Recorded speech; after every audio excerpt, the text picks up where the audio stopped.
It's more than just steel and gears. It pulls you in and doesn't let go.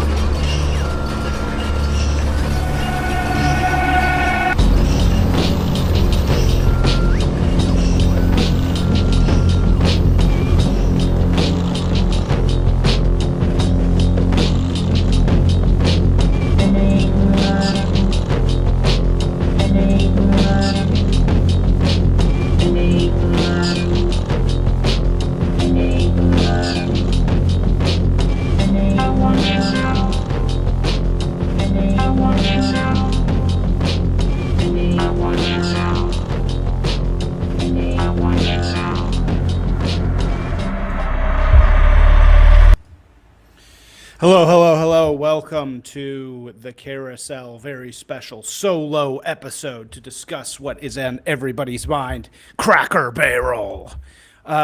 We are streaming today on a very hot day in Los Angeles, California. Hundreds of degrees outside. But we're nice and cozy inside Will Global Headquarters here to talk about the latest brand controversy, the new Bud Light Cracker Barrel. So, what is going on with Cracker Barrel? In case you've been living under a Twitter rock, Cracker Barrel just did a rebrand. And so this is the new Cracker Barrel logo. We'll get to who this woman on the left is in a second, this very goofy glasses looking woman. But you'll see on the right here that the old Cracker Barrel had a lot of little details on it. There was a barrel, there was an old white guy, there was a sort of weirdly shaped circle around the Cracker Barrel logo. And underneath it said Old Country Store. Whereas, but now it's just this really refined, lame, sort of weird hexagonal, ultra plain. The colors are gone, the white guy's gone, the barrel's gone, and it just looks like a tech logo, basically, which is what it is. And so everybody is, and then also inside the stores, so it wasn't just a pure rebrand of just the logo. Inside the stores also, they've pretty much refined everything. They've cut all the edges off. So inside there used to be this sort of cluttered vibe with lots of tchotchkes on the wall, like paddles and old pictures and fishing reels and little bits and bobs that were all over the walls of the Cracker Barrel. But then now it's this really gross sort of refined, everything's white. There are a few things on the walls, but it's like, here's a collection of mugs, but it's very minimalist and plain and refined, all the edges off. It doesn't have this homey, cluttered vibe anymore. Here's a picture of, in case you're watching, here's a picture of the old versus the new Cracker Barrel interior aesthetics. So yeah, the new one has just these like minimal things and it looks very ordered and it doesn't have the homey vibe of the old Cracker Barrel. This is an example of what is called by, I believe, Lindy Man was the first one to sort of talk about this, refinement culture. So there's a great graph out there that I'll also share now that shows what has happened to so many of the logos in our current life. And there used to be lots of very ornate logos, and those logos over time get shaved down to the point where they're all these sort of sans serif, very basic fonts that don't seem to have any detail. They're very non-Baroque. They're just, here is the words. And this has happened to so many logos and so many brands. And, you know, again, it's not just the logo that's been changed at Cracker Barrel. Actually, the whole brand has been changed to be this thing that looks less like a weird country inn, very idiosyncratic and sort of kooky old bed and breakfast vibe, which was what their old brand was, to it basically looks like a tech brand. And the interior basically looks like a overpriced taco shop where you're going to get $14 tacos instead on one of those tin chair things, and everything is exactly the same. So Paul Scalise, the Lindy man, had a great post some time ago or something about refinement culture, in which he shares the evolution of all these logos, and basically making the argument that over time, what the monoculture does is what all monocultures ultimately do, which is shave everything down into this same sort of lowest bidder, lowest common denominator, easy to print, easy to digest, flat tech company, effectively, where the actual nuances of the brand, the little things about the brand that make it different, which is what we all love in brands, if you actually think about it, are gone. And this is, of course, correct. Now, you see in contemporary life, there is a sort of backlash against this, but obviously places like Cracker Barrel, they are getting the dregs of the marketing world. They're getting sort of the commissars, the people who run these companies, and we'll talk about the woman who runs Cracker Barrel in a second. They are just kind of traded around. They're passed around from company to company. The woman who runs Cracker Barrel, for example, her name is Julie Felss-Masino. She has worked at Starbucks. She's worked at Taco Bell. She's worked at Sprinkles Cookies. She's worked at a bunch of these CPG-ish products that she just goes from one to another. She's a managerial bureaucrat who just goes from one company to the next. She doesn't found anything. She doesn't do anything. She just sits at the top of these companies.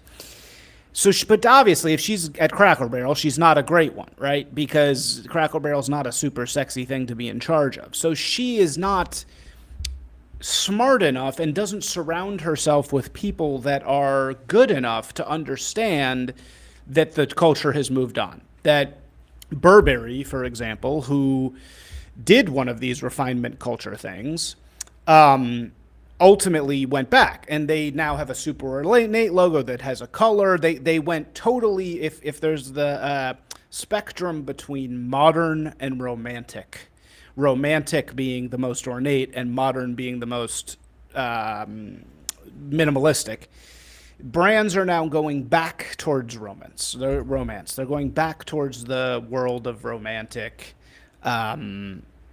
logos and things. And this is a perfect example of the wrong direction. Like, you had these interiors at Cracker Barrel and these menus that were all about romanticism and hominess, and then they eroded them all down, which is what absolutely nobody wanted, because this woman, Julie Felss-Masino, is dragging behind the culture, right?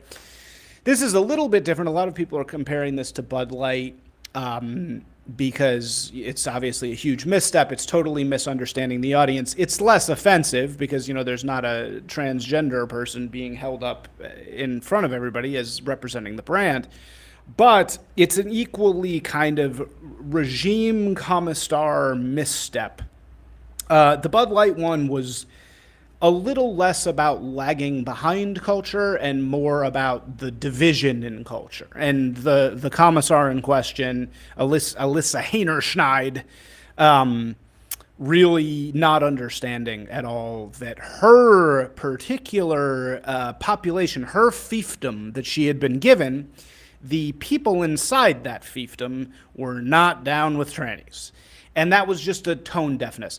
This is a similar kind of tone deafness. She's not getting where culture is going generally, for one, and she's certainly not getting what Cracker Barrel people are all about, who are generally sort of low-income white people driving around the highways. And it's a similar type of tone deafness, and you're seeing people go nuts and crazy about this in the exact same way. So let's talk for a second about what Cracker Barrel thought they were doing. So this is all part, this new rebrand is part of a thing called All the More, which is just total bullshit. This is what a press release looks like when a brand is doing a new brand campaign, a rebranding campaign. So the press release reads, Cracker Barrel teams up with country music star Jordan Davis to invite guests to discover all the more this fall. And who knows what any of this means. It's just all marketing gobbledygook. And so the CMO of Cracker Barrel, who is Sarah Moore, says, "We believe in the goodness of country hospitality, a spirit that has always defined us. Our story hasn't changed. Our values haven't changed. With all the more, we're honoring our legacy while bringing fresh energy, thoughtful craftsmanship, and heartfelt hospitality to our guests this fall." You know, it's these words, heartfelt hospitality. Somebody told Sarah Moore, our guests care about being heartfelt, home-down white people. So you need to talk to them. Go find Jordan Davis, some country music star. Who knows even fucking who this is? But again, I've written and talked a lot before about most of the entertainers that you know, the musicians, the sports stars, at least after their, athletic ability gets them to a certain point, most of the actors, these people are not just talented youngsters. I mean, they are in a way, right? They are people who have talent and who sing.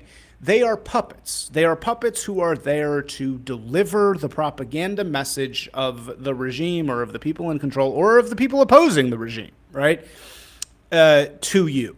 And you follow them because you like their music, blah, blah, blah. But their agents, their group of people behind them uses them as a delivery mechanism for the message. And they're paid very, very well to do that. Some of them are conscious of this, some are not as conscious of this. And again, this isn't some like big conspiracy. This is just literally how it works. Literally, Travis Kelce is a vehicle for the messaging of the regime. He's also a great football player. I'm not saying he's like a fake football player. I'm just saying his function for the people that run culture is as a delivery mechanism for the messaging. That's all I'm trying to say. So obviously, this guy, Jordan Davis, I have no idea who this is. He says, Cracker Barrel has always felt like home to me. It's where the food hits just right, the people treat you like family, and the pace lets you slow down and take a breath, says Davis, because he's obviously been paid extremely well to say this. That's something I try to bring to my music too. Real moments and feel good that bring people together. I'm proud to be part of this next chapter and to celebrate what makes Cracker Barrel so special to so many. Obviously, he didn't write this, but this is just, again, the dance of bullshit. So they're using all this sort of language to say, heartfelt home down. We're just a bunch of heartfelt home down people. And this is what we're doing. But in reality, they're actually doing the opposite. They're saying we're heartfelt and home down, but they're actually modernizing. They're modernizing. They think that they're modernizing Cracker Barrel. So why are they doing it? What is the point? They have this nice brand. I'm sure Cracker Barrel's doing fine. I mean, it's probably not. Actually, the real reason why they're doing this is probably that there is some impetus to change because the money isn't working or something like that. I mean, one big reason why they could be doing it is because it is expensive to have all this ornate shit. So probably some consultant came in. That's why a lot of this refinement culture happens. Some consultant probably came in and said, you know, all this shit on your walls and all this ornate shit on your menus and this logo is really hard to replicate. It's very expensive. Here's your line item budget. If you can cut down your design costs by 10%, you'll save the company $25 million a year. That's what consultants do. They come in and they give you this refinement pitch, but really they're justifying their own existence. That's why people like Steve Jobs didn't use consultants at all, because he knows they're just there to justify their own paychecks while making you spend less money on your brand. So that probably is what happened here. Nady Bakes says, let's make the logo cheaper to print. That's a lot of what is happening here. So, this woman who came in as the CEO, she's one of these commissar types. Again, her job, one time I had dinner, I tweeted about this in LA, and I just randomly got to go to dinner with the CEO of a CPG brand. I won't say what it is at all, but she was Ivy League, she went to all the right schools, did all the right things. And it occurred to me that she didn't actually care at all about the product she was overseeing. This is the CEO of a famous company.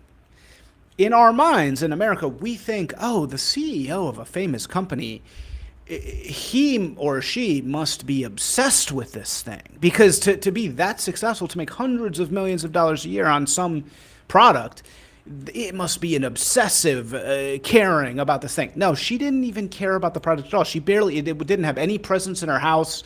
She just had a really nice, multi-million dollar house, but she didn't actually care about the brand. And I kind of realize, and also I've seen this in many other ways, that there's just this series of bureaucrats who get appointed to these companies like fiefdoms, right? Or like bureaus.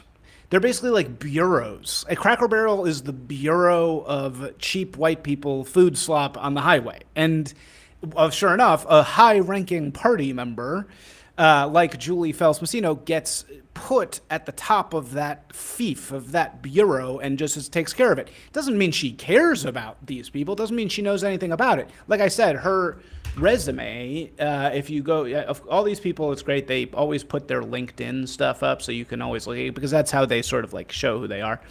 So she worked at Cracker Barrel for 2 months. She was a board member of various things. She worked at Taco Bell for many years as a president of something or other. She worked at Mattel, the Barbie place, for only 10 months. That one didn't work out too well.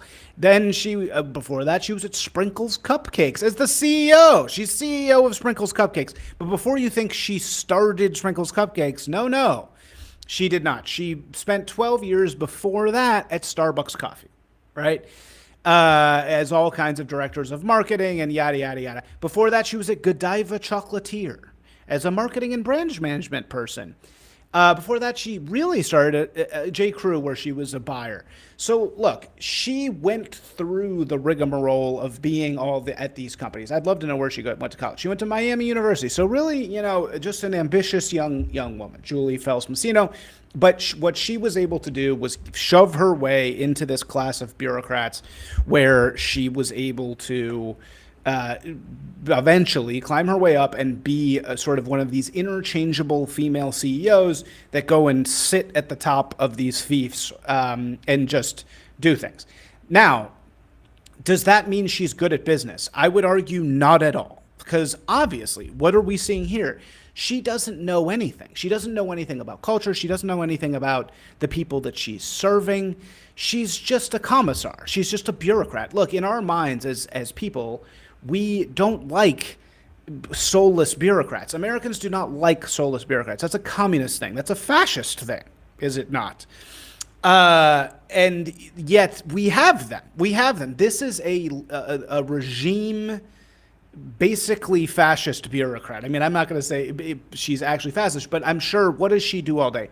She is there to refine the brand down into nothing, to maximize it for the benefit of the actual regime, and then probably message woke gay shit through the company as much as she can. She's there to take control of it on behalf of the regime, hollow it out, which is exactly what she's done here, and make it in service of the regime as much as it possibly can be. Now, again, if she'd simply been smarter, that's why I'm saying it's actually an incompetence thing. If she'd been a good commissar, she would have seen the writing on the wall, and she would have known, oh, no, I'm not going to try to save $25 million despite what McKinsey's telling me. I'm going to stick with this, because if I screw with this, everybody's going to see this like Bud Light. But no, she's too dumb to do that. And also, this brings me to sort of the thrust of this video, which is to say that actually what this all is, the reason why this occurs, and also the reason why Alyssa Heinerscheid occurred, and so much of it occurred, is because, and I know this for very direct experience, the marketing is all over it, not all, very dominated by overeducated women. Right? Because that's simply, what are the rates now of women graduating from college? It's like 70-30 to men. Those women don't go into the same things as men do by percentage. Men do more engineering, men do more hard sciences, women do soft sciences, they do health, and what they do more than anything else is marketing. So all of those educated people who spent $250,000 on their educations, they all got to go work somewhere, and they all go and work in marketing. Now, does this mean all women in marketing are bad? Not at all. I've worked with amazing women, and I like working with them. I like a really funny, good marketing woman in the marketing industry is great. What I mean is the nature of the business has changed. Where it used to be 80% men, it is now 80% women. And inevitably, that causes some major changes. And one of the changes that you notice the most is that this particular crop of people that go into marketing that are now dominating it, they are extremely fixated on CYA. CYA in the business context means cover your ass. And when somebody says that in the world of business, they mean, oh, this is just CYA. They're saying, oh, well, shit flows downhill. I'm going to get shit from my overboss or my boss, my overseer, my manager about X thing. CYA is some hollow act that you take that makes it so that your ass is covered, that you don't have to take blame for whatever bad thing happened. In marketing, as several people have pointed out, I think Matt Walsh basically tweeted exactly this. Marketing has become 95% CYA. It's just layers and layers and layers of managers backing each other up, consultants backing them up, data people backing them up, creative agencies backing them up, all the way down so that no one is ever to blame, right? That's how a woman like this who's totally incompetent, or Alyssa Heinerscheid, that's how they rise so high, because the game they're playing is not results. The game they're playing is CYA. They're playing CYA all the way up, or all the way down. It's turtles all the way down. It's CYA all the way down. So that's how a woman like this can get so far, because she's a master of CYA. And I'm going to show in a second how this CYA happens in this exact case. But first, let's hear her doing what these bureaucrats do, which is, first of all, she's got this look that is perfectly, you can see exactly how she got where she is. She's cute. She's articulate. She's got big hipster glasses on. She looks young. She's dressed well. She has the look of, I'm creative enough to be the CEO of some kind of quick serve QSR restaurant, but I'm also very professional. She's the perfect act. She's an act. And here's what she has to say, lying to herself. I just want to play this because this is exactly the type of lies that when you're in the marketing sphere, you just hear this. You hear this thing on repeat all the time. Just all people lying to each other. And I'll say after this again what exactly I mean, but just listen. Honestly, the feedback's been overwhelmingly positive that people like what we're doing. I'll give you another soundbite. I actually happened to be in Orlando last week with all of our managers. We bring them together and once every other year. And the number one question that I got asked, Michael, was, how can I get a remodel? When can I get a remodel? How do I get on the list? Oh, really? So because the feedback and the buzz is so good, not only from our customers, but from our team members. They want to work in a wonderful restaurant. So we're doing everything for our guests and our team members. Well, Julie Masino, it's wonderful to have you here. Pleasure to be here. Thank you for answering those questions for all the Cracker Barrel fans out there. There's a lot of great changes. Okay, God, man, they've gotten so bad at this. The regime has gotten so bad at their propaganda. So this is occurring on Good Morning America with Michael Strahan. Michael Strahan, the way that you get on Good Morning America to announce your ridiculous brand thing that it's not like she's on here defending her brand thing, the move. This happened to announce the move. So the way that you do that is a big publicity agency or PR company. They pay Good Morning America to get you on there to announce your brand move, right? So Cracker Barrel was clearly very excited about this. This is clearly like a wing and a prayer from Cracker Barrel, and they're probably saving a bunch of money in refinement. So they're like, all right, the consultants told us we saved $25 million. Let's spend $8 million on announcing the move, right? So they're like, all right, we're not just taking the full 25 million markdown without telling anybody. We care about our customers, so we're gonna go and do a campaign announcing the fact that we've refined the brand into nothing. So that's what she's trying to do here with Michael Strahan. And how much do they pay to get on Good Morning America? Fucking millions, lots and lots of money. And Michael Strahan has no fucking idea what is happening. He's just like, okay, what am I supposed to say about Cracker Barrel? I don't give a shit about this. And so, okay, so she announces the thing, right? But she's just saying, all of my people who run my restaurants, they can't wait to get their hands on my new shitty branding. It's like, yeah, no shit, Julie. You think you're the CEO? That, of course they kiss your ass. You think that means that it's a successful rebrand? How about you listen to the customers? But of course she doesn't care about the customers. She's caring about the franchisees or whoever runs the restaurants. And she's like, we need the new redesign now. And it's like, yeah, no shit, dude. You're the fucking CEO. What do you think they're going to tell you? We hate it? Like, you're insane. So all of Julie's life is about putting people around her that tell her and CYA her, right?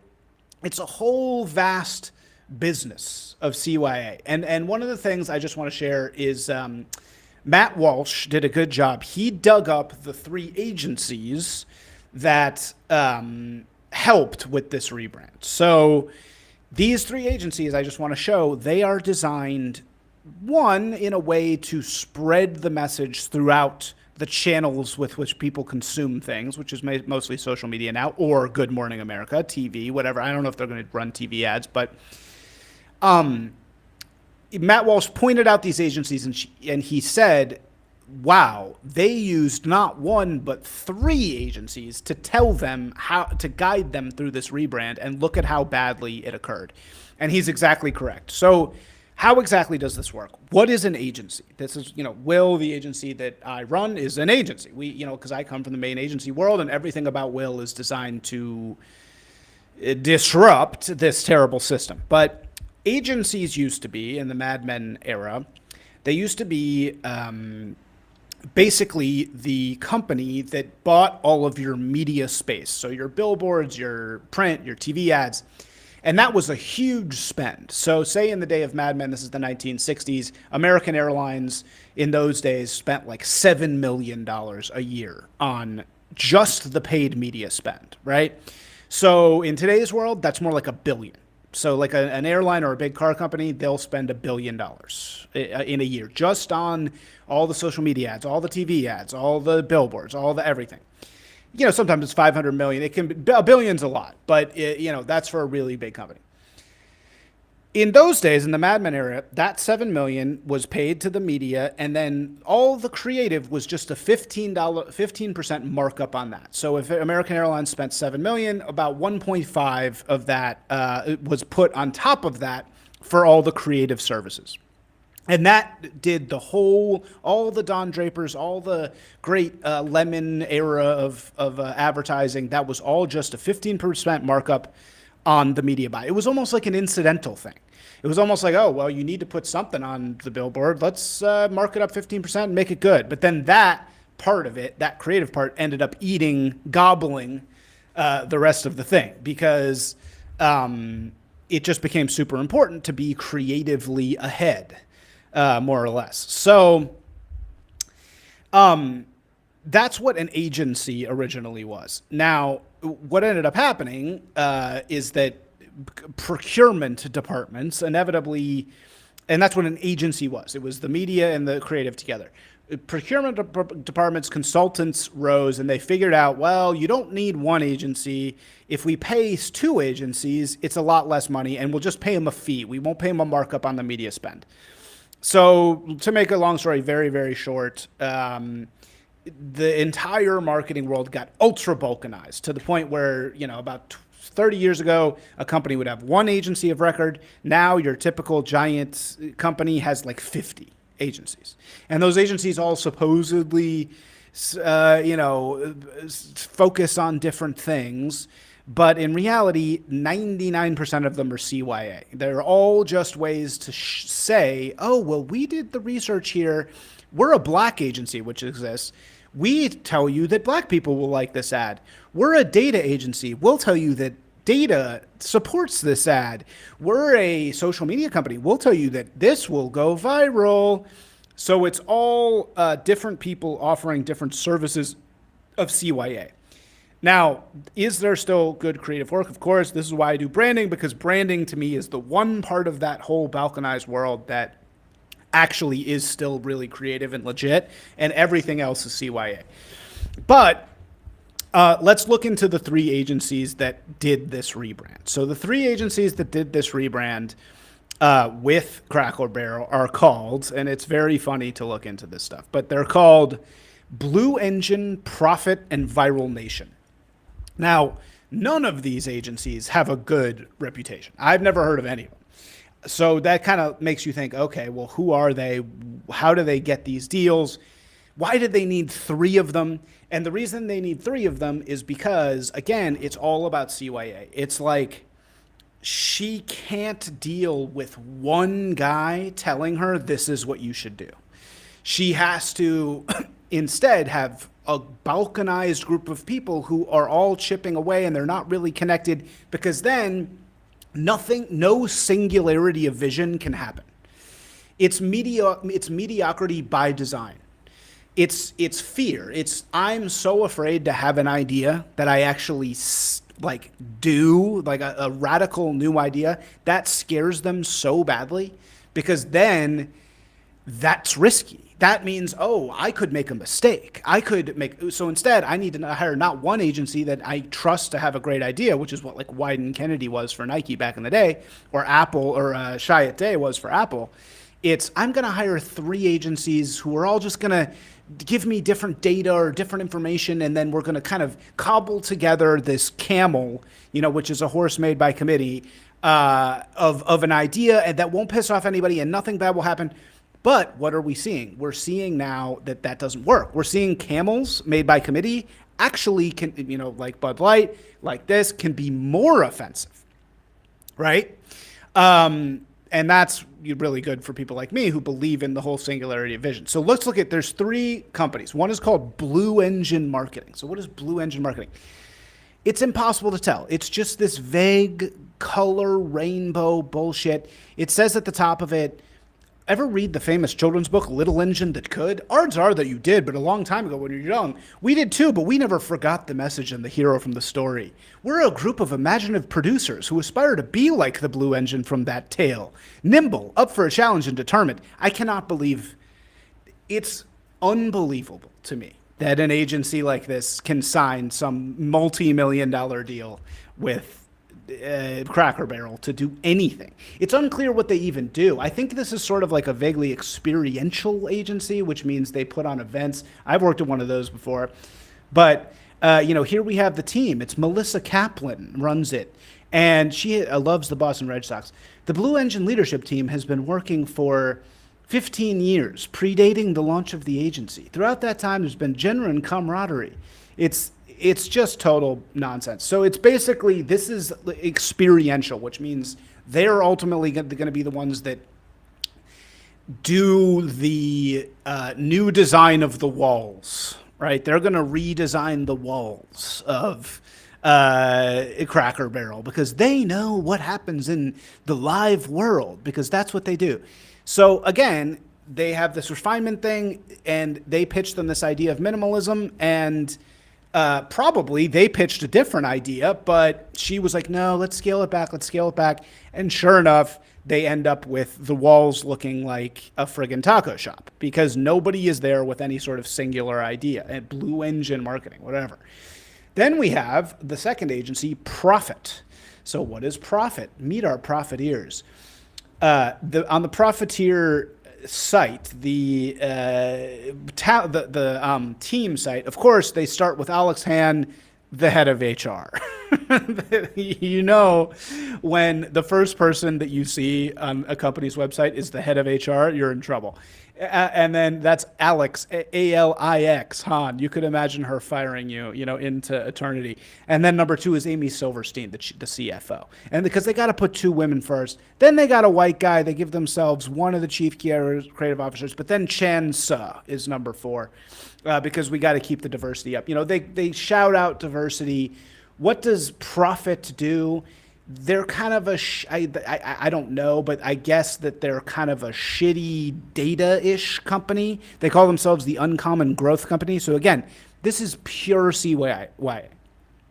A really good branding agency like mine, we're about to have a new website, so excuse our current website, but a really good branding agency, you can feel the quality of the work when you look at the website, right? That's when you can say, okay, these are people that at least have a creative vision. And I would say in today's world, it's all branding agencies that have that. Most of the big agencies have been destroyed. So really the branding agencies are the only one that still have that. This is just slop, vague data, nothing. It says uncommon impact. We deliver powerful growth that's faster, smarter, more sustainable, more human, and more actionable. It's just buzzwords, right? But what I guarantee you, what this actually does, what Prophet actually does at the end of the day, is it provides data to show Julie, what's her name? Julie? It provides data to show Julie that her ideas are great. Because then, now that Julie's obviously fucked up beyond all belief, what Prophet does is it gives her a sheet that says, well, we tested this idea. We tested the amazing idea of too much abundance. It's whatever the fuck this whole campaign is called. We tested the logo. We tested the new designs. People loved it. They aren't there to actually tell you what people want. They're there to give Julie a receipt so that when everybody comes down on her, which is what's happening right now, she can say, well, but Prophet, look at these slides that Prophet said people love these ideas.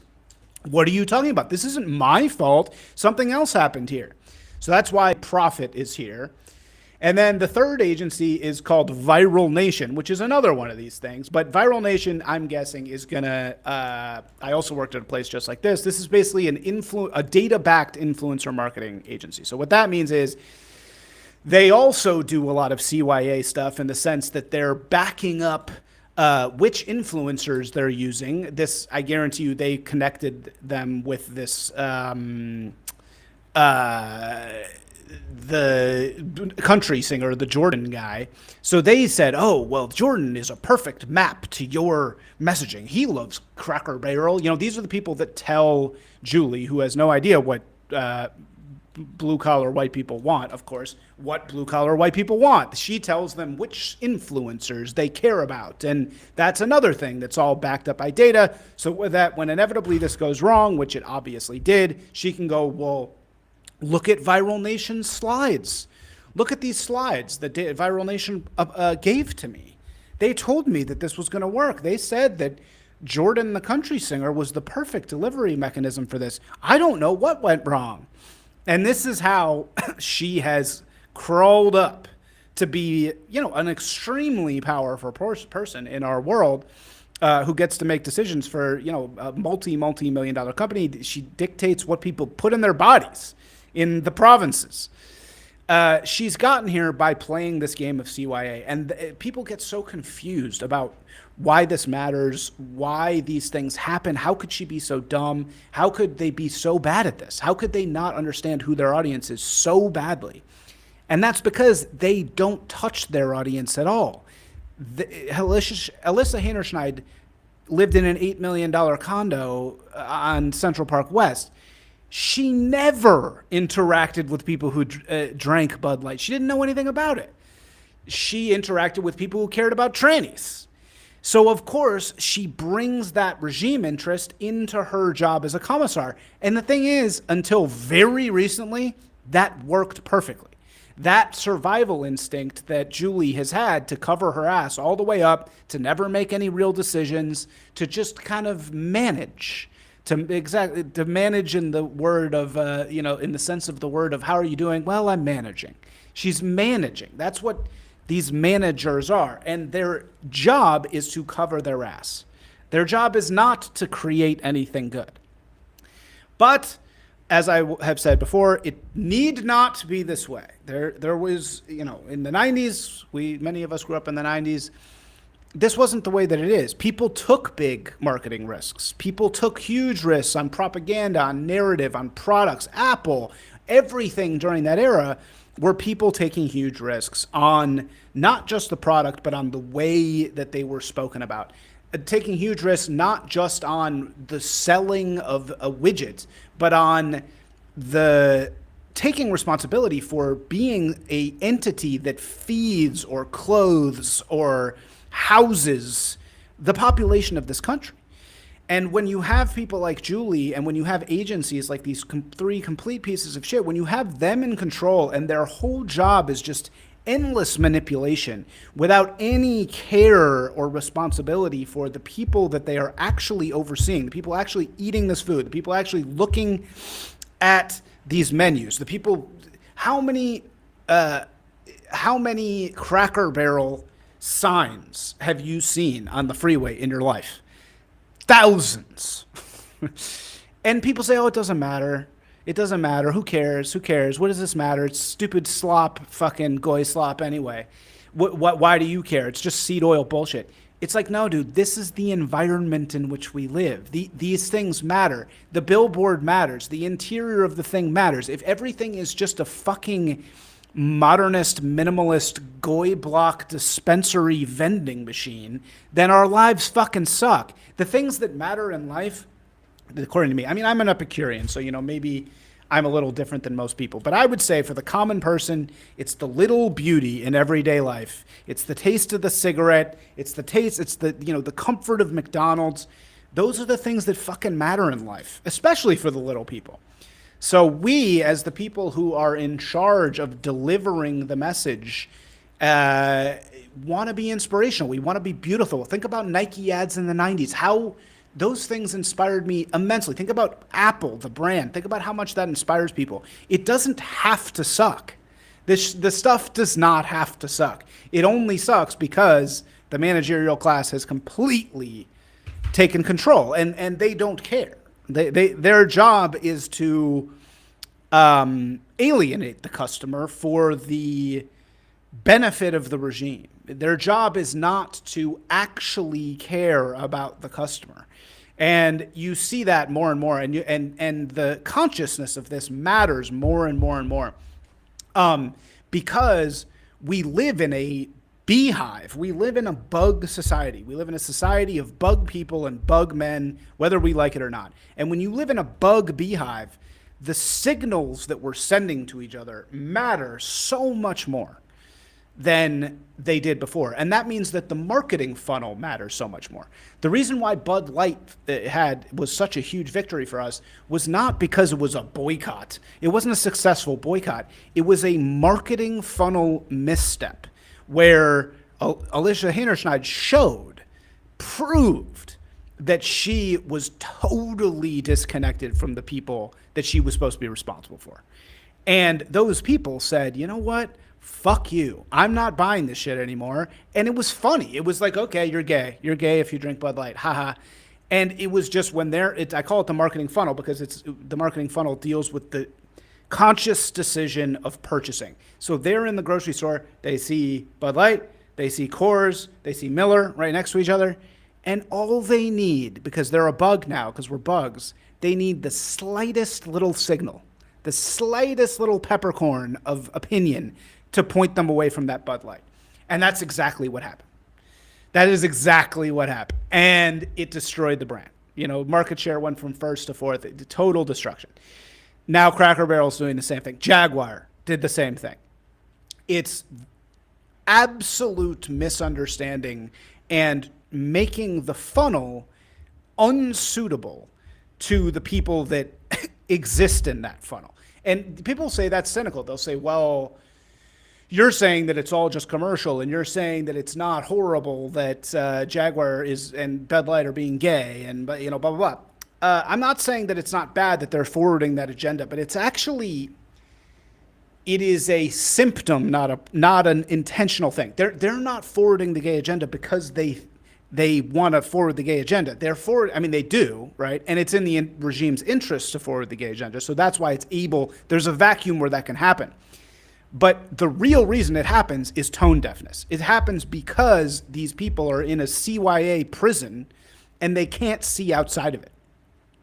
So they don't know what's going on in the real world. And they won't hire people who do, because the people who do will tell them this is a bad idea. And as soon as you tell them that this is a bad idea, they can't CYA anymore, right? If they have somebody on the team that says, hey, I told you so, that's not good for them. So again, it's a funnel issue. And here you're going to have the same funnel issue.